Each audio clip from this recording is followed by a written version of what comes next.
আসসালামু আলাইকুম। আমি এখন বল মাছ রান্না করব।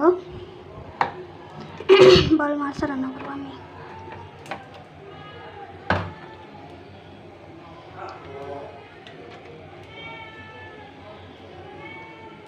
অন্যরকম রান্না করব বল মাছটা এখানে আমি অনেক কিছুই দিছি, আদা, রসুন, পেঁয়াজ, টমেটো,